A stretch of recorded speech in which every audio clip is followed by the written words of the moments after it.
Hi, everyone. Welcome to another episode of the Creative Codes podcast. I am super excited today. We have a very special guest indeed. Her name is Norma Frances Mabel. And amongst many things, Norma is most famous or infamous, shall we say, for her innovation, tree planting within this beautiful property, as well as creative restoration, furniture restoration, you name it. It's a lot about the union of creativity and sustainability, which is what we're going to be talking about today.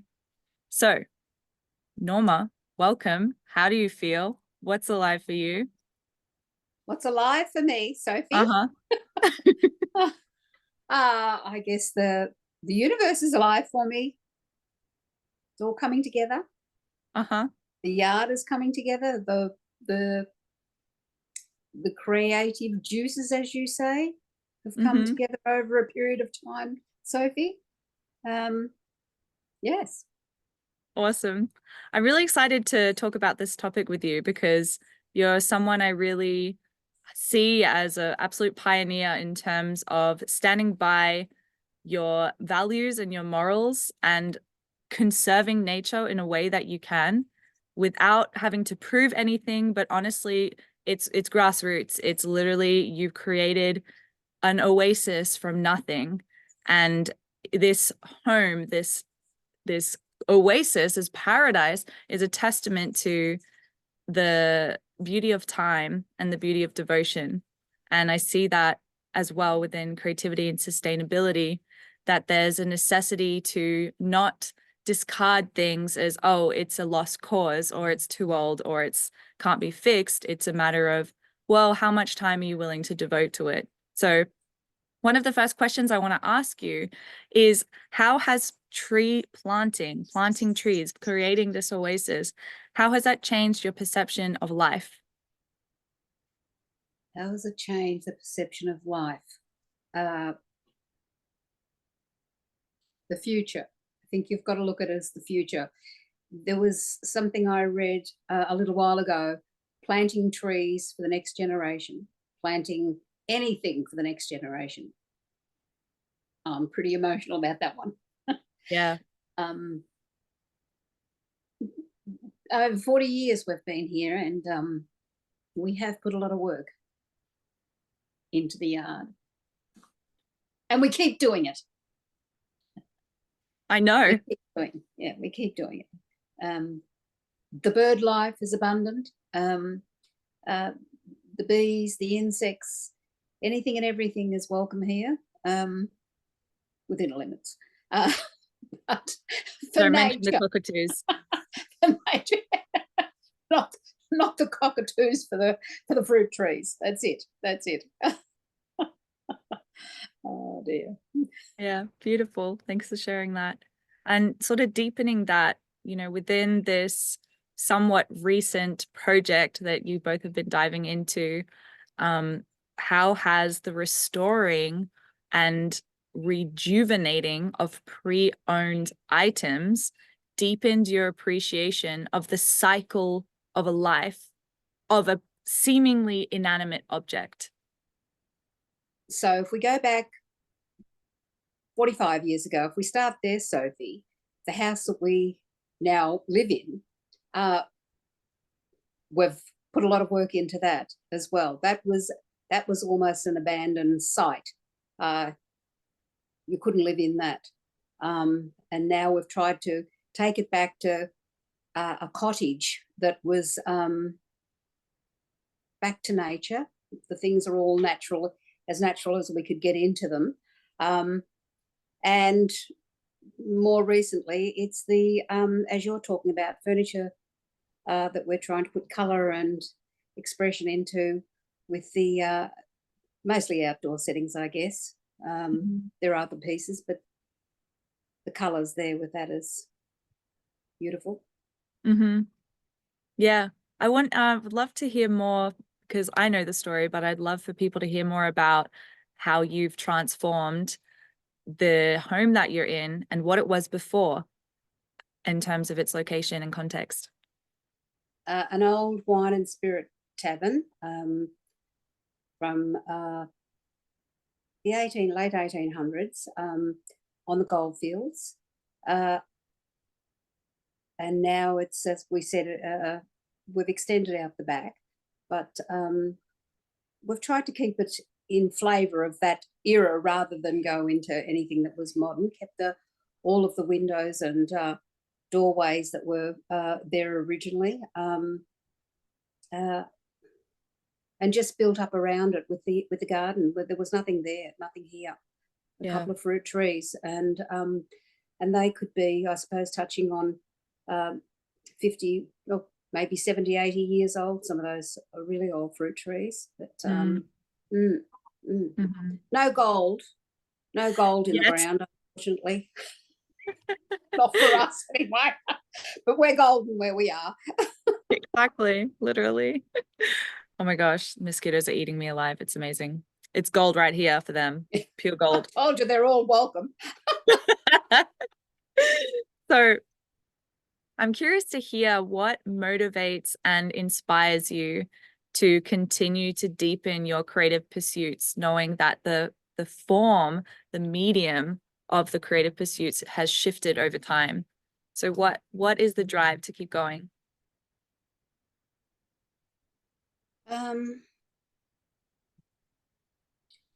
As a 70-year-old, I'm it's an interest that's the colour, the beauty, to expand on that, rather than just sitting and knitting. Don't say grandmother, whatever you do. I like to get the it's just the colours and getting my hands dirty. That's what it's all about. Gardening and the paintwork is just getting your hands dirty, getting in there. And what would you say actually within this realm of projects? Can you share a moment where your innovative approach to keep getting your hands dirty, to keep throwing yourself into the creation process, throwing yourself into nature, what has this innovation led to in terms of an outcome that you found quite satisfying or something you're really proud of? Well, it's just the comments, I suppose, with that people see the work and the comments, that something that was just plain no colour, no life, that people would have bypassed that product, and now it's eye catching, and so that in itself is enough, I guess. Yeah, I hear you. I know from what I've seen, what you would totally overlook is now suddenly something that not only aesthetically looks pleasing, though it emanates an energy of care and attention to detail, but also playfulness. And I think that's like the spirit of creativity that can tie into anything, such as even sustainability, not throwing things away, but giving them life again. And I think that's really an important pillar to carry through into all facets of life, so that even people, we're not discarding people, we're not discarding objects carelessly. Like I really value the energy and the lessons that you embody, which is to care for your objects, to care for your home, to care for the people in your life. It's you're one of the most caring people I know. So I think that's also, this whole conversation is a testament to that juice of you. Thanks, Sophie. But I think from our generation, it was, nothing was thrown away. Everything was kept. And as young people starting out, you would have been given hand-me-downs when you were starting out in a new house, in a new marriage or a relationship. And so I guess that's where the roots have come from with me. It's I don't discard much, as you well know. You transmute it. Get rid of it. But that's it. If you want something, you'll find it here, won't you, Sophie? Yes, reliably. It's amazing. It's like Mary Poppins' handbag. but better. That's a good way of saying it. But yes, I think that was what was instilled. Well, it was no different. You couldn't go to the likes of Kmart or Target or anything like that and buy a $5 something. It was, Sure. you had to save to get it, and that's why we had more. We valued things more. There was less of it, and you valued it more than Sure. they Sure. do these days. I think it's a Yeah, throwaway world, and absolutely. Yeah, like the fast fashion, the fast food, the fast whatever you want. The saying that you know, you're not rich enough to buy cheaply because of by the time you buy cheaply, you've bought 10 when you could have just bought one and it lasts you for ages. I'm curious to hear what your perspective is within the fact that you have lived throughout these different cycles and periods of time where you've witnessed massive change in the history of this planet, so to speak. And so we live obviously now in a really fast-paced society where it's this thing, 5 seconds later it changes, it's this thing, now it's that thing, now this fucking whatever popular thing, and then it changes, and it is shown in the objects as well. We're discarding, there's so much waste, you know. And so within this fast-paced world, how do you see people's connection to nature as important in both their creative life but also their personal life? Because nature's kind of slow, really, right? Sophie, you think that there's people out there that value nature? Very few of the population, one would Hence think. the question. I don't think it has anything where you're brought up, anything to do with where you've been brought up, as whether you're a city slicker or a country bumpkin.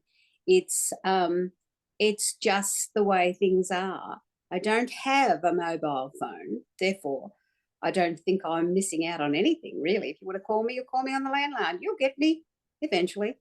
You know, what is it that you're missing out on? You've got kids in cars that have got something on the back of the front seat that are watching something that, as they're driving to the destination, instead of looking out the window and seeing the beauty that's around them. They're not interested. We don't pay enough attention to that sort of, from the beginning of life, to be able to let them get out there amongst the beauty of what we have, what we should be appreciating. Yeah, I really seen that a lot, where I feel like I was one of the last generations of that actually had a kind of childhood outside of the realm of technology. Like I didn't get a cell phone until I was well and truly in high school. And I'm seeing, I mean, it's quite common now to see kids who can't even speak yet with it, with the disassociation programmed straight in. And so, and women in supermarkets who are not facing their children and talking and explaining what they're doing in a supermarket.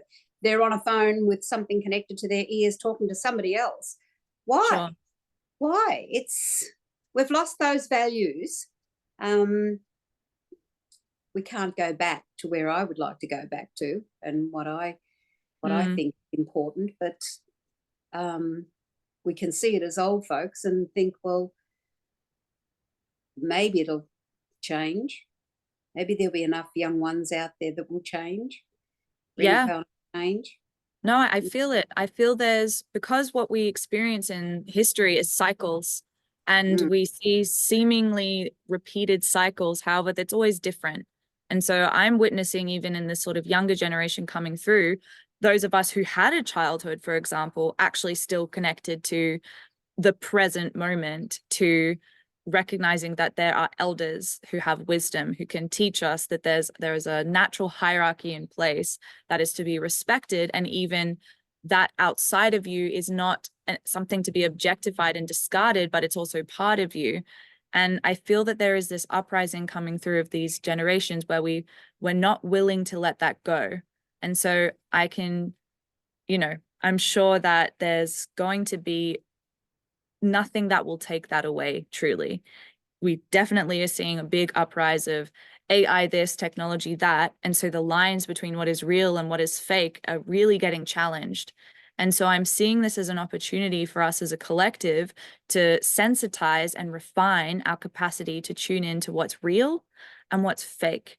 And what's real, you can, like in your beautiful property, we can go walk to a fruit tree, and from the ground, there's a tree and then there's fruit. And if there are kids who have not ever processed, for example, that milk comes from an animal, that the fruit came from a tree, and this disconnection I find like incredibly bizarre. And so I'm curious to hear from you. What is your perspective on how us as the younger generation can maintain our foothold in what's real and what's true? Okay, listen to your elders probably. Yes. In days gone Teach by. us. What I find interesting nowadays is that it's almost as if it's needed to happen. That there are younger 20s, 30s, 40s perhaps that are going back living at home with their parents for one reason or another. But in the past generations, in different cultures, those young ones, it would have been 3 or 4 generations in the one household, and the older generation would have been teaching the younger generations while their parents would have been out working or working the fields, working wherever, and so they would have had an idea of self-worth and where they've come from, what the older generations had to perhaps instill in them the generations of self-worth. Yeah, not taking things for granted as well. Yes. Yes. I think that's where the younger ones are actually missing out. They're not getting that feedback from where they've come from, whether it be, I suppose it's in a lot of different cultures as well. Most cultures are losing it. Yep. Well, we see it here in Australia. You know, where do the elders go? They get shipped off and they're separated. It's we've lost touch with this sort of natural cycle of life where the young is with the old to keep the old alive and fresh. However, it's to still discipline the young. You know, because we've got a society full of adult children who have a lot of power, right? But they have not been disciplined or taught how to use that power for the betterment of all. So you're someone that I perceive as very strong, someone who I still feel has a lot of recognition yet to come. I feel like you could just pop out of nowhere and like suddenly you're a superstar. Really dull. But I'm wondering what is a legacy? Out of nowhere. Jack in a box. Literally. I mean, look at you. You look freaking glorious. So all for you, Sophie. Thank you. All for me, and don't mind me shuffling around. It's mosquito territory out here, but you know, we're here for a good cause. This is a really juicy question. I'm really excited to hear what you have to say to this.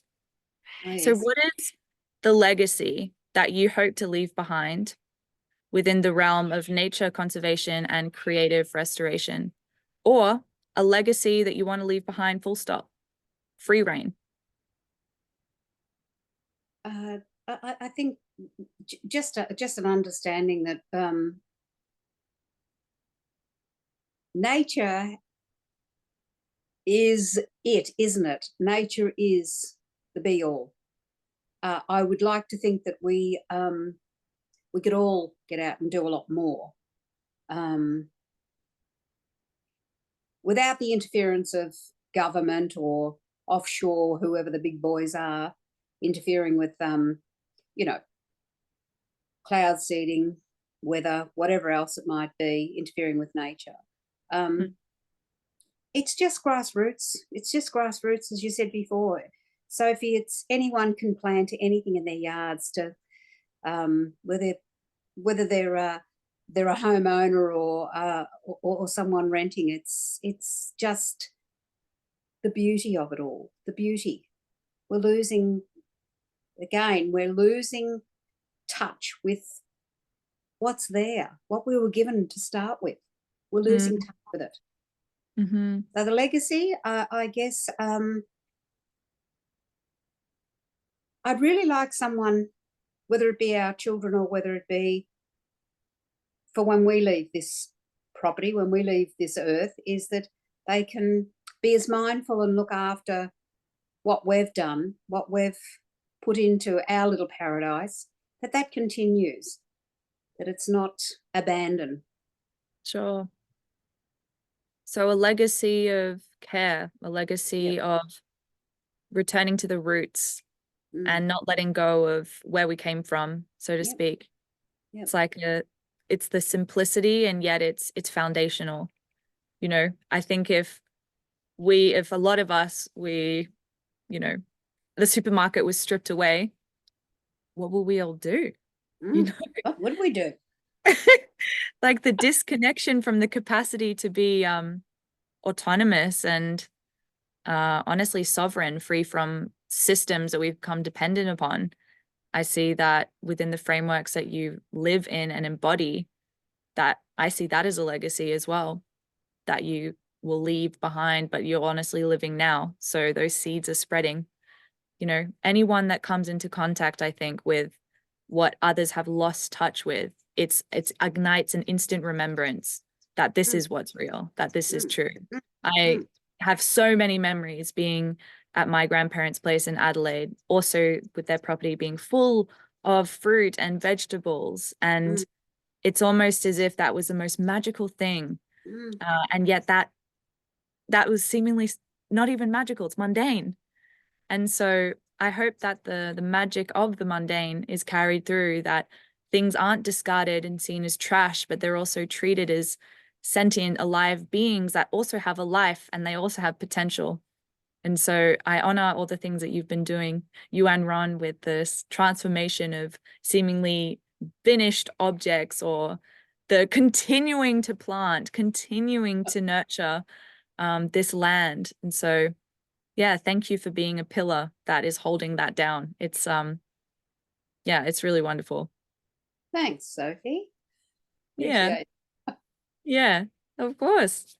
So we can go for maybe, I think that's it actually in terms of our questions today. What do you feel like is actually the intersection between creativity and sustainability? That will be our last question for today. The intersection. Yep. Where does creativity and sustainability meet from your perspective?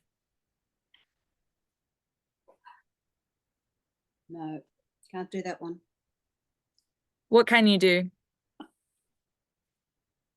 Creativity What do you and want to let the people know? sustainability. Look, you see a lot of people, a lot of young folk now making furniture out of rough timbers. Isn't that innovative, and isn't that creative with their hands? That's not me, but those people are some of the work I've seen there is extraordinary. Others with their art, with what they can do with pieces of natural materials. Yep, Just totally. materials. It's extraordinary these days. Yes. Yeah. Yeah. Actually, a question that I do want to kind of pull out of that is, what is a piece of advice that you would give to people who feel like they have to invest in all these expensive materials to start doing art, to start being creative, to start being innovative? What is a piece of advice you would give to those kinds of people? Well, think about where you're going and what you want. What you want to. You've got to start somewhere. You've got to start at the bottom end and work your way through. Don't go headlong into something that's got to be beyond you. You've got to work yourself up to that, to the big picture. Mm-hmm. Sophie, Exactly. you know that. Amen, sister. Yeah, baby steps. Exactly. We all That's got to it. start somewhere. Baby steps. That's a good one. Yes, yes. Yeah. Uh, I actually think of the analogy of even a fruit tree, how it can take years for a fruit tree to bear fruit. right? Mm, But you mm, still got to plant the tree, that's and it's it. still got to And be water it. nurtured. Mm-hmm. That's right. That's it. Yeah, And so you'll get beautiful. there in the end, but it's just, as you said, baby steps. So, yep. Awesome. Great. Thank you so much. I'm so happy we made this work. And I look forward to the next chat when I'm not being bitten alive by a gazillion mosquitoes. Yeah. Right. Okay. Let's get to Good luck pick on your that brain one. even more. Okay. Cool. Well, Right. thank you very much, Norma. And for those of you watching, thank you for being here. Thank you for staying till the end. And if you want to hear more epic conversations with epic people, you know what to do. Follow this channel, support this channel, and all the good stuff will be coming your way. So lots of love. Thank you again. And that's it. It is done.